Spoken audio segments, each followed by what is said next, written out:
Welcome to the Caborn Chapel.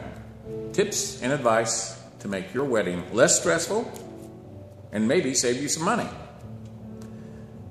Before we get started, I think it would be appropriate to give you a brief history of the chapel, and myself, so you know where I'm coming from.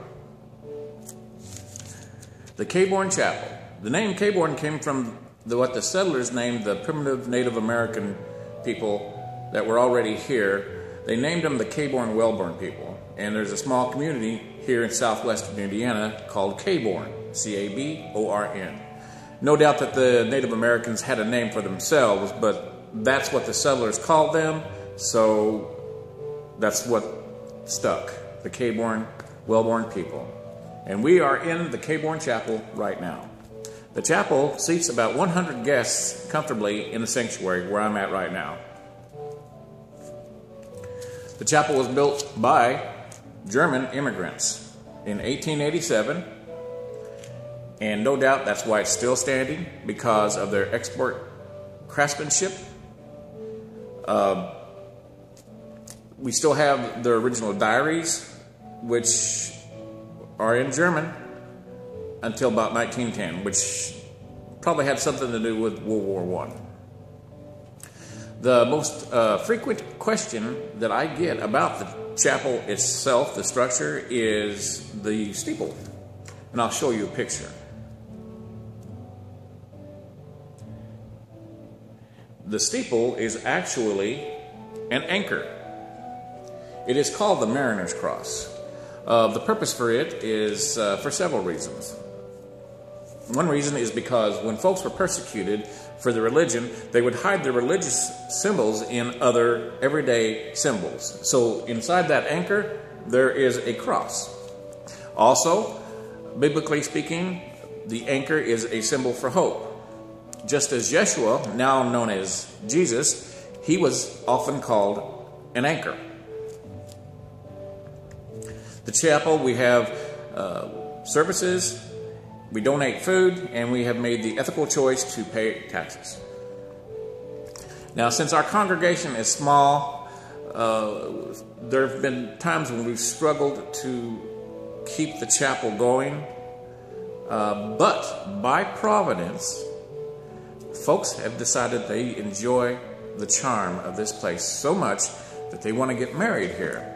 And since I've married and coordinated so many weddings, it's just meant to be.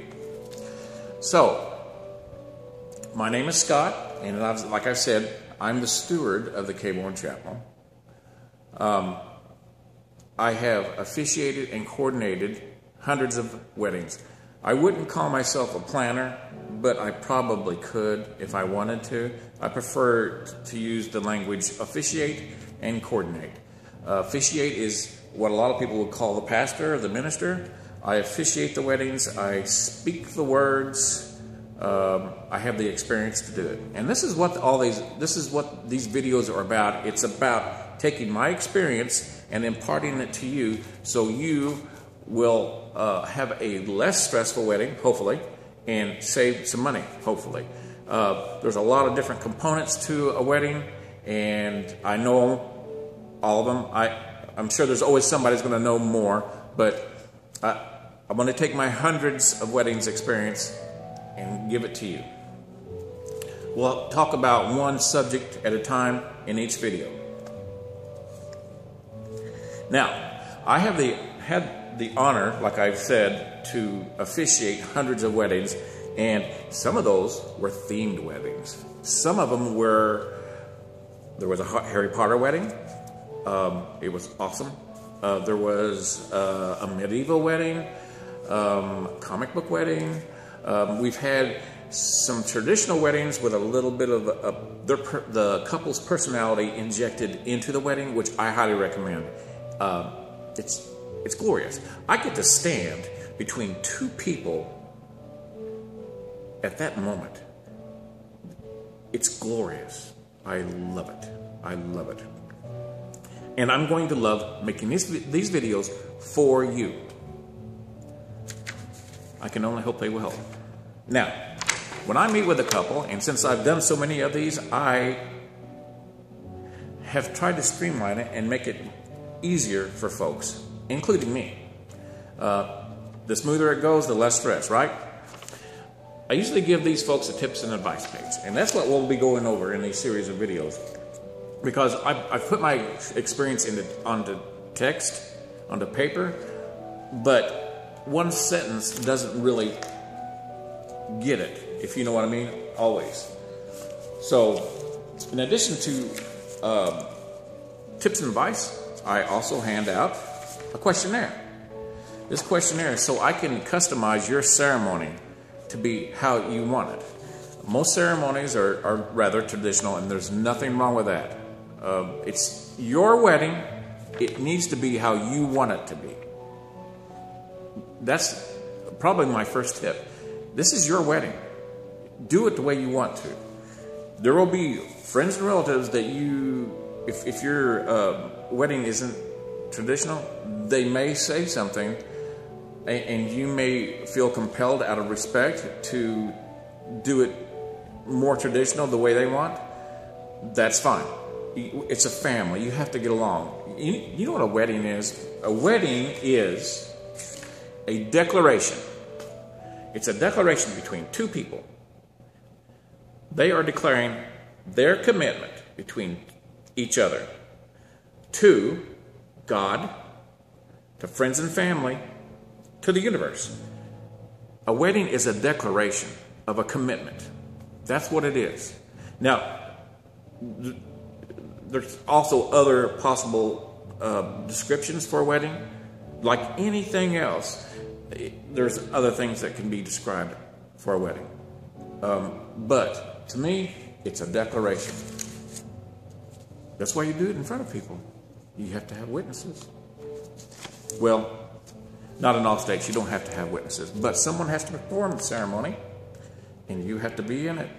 So it is something that's staged, that's put together, that you go through some moves, some maneuvers to show that commitment.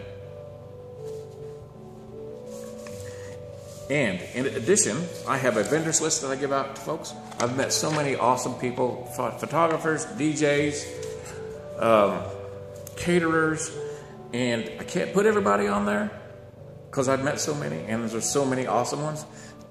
It was hard to just get a handful for each one, because not everybody knows a photographer, not everybody knows a caterer or the prices, or even if some places even cater. But you don't even have to use a caterer.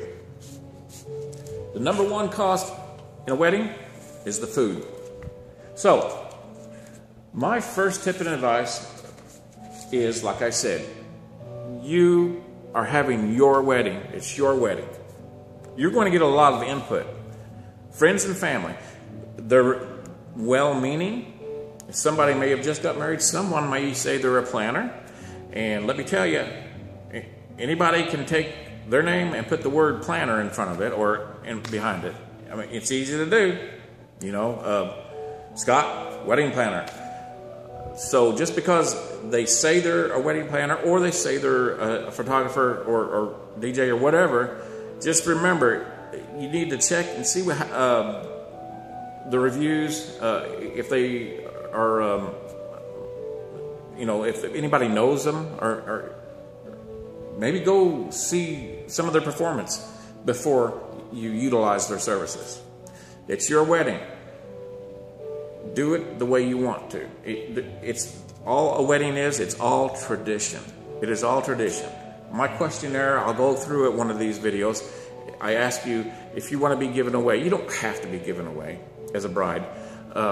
Maid of honor, you don't, best man, you don't have to have anybody standing up there if you don't want to. Sometimes there's a mid-ceremony ceremony, which is the unity candle, sand ceremony. Those are the two most popular ones, but I've done a bunch of other different ones. Or you can make up your own, which I've seen that happen a few times.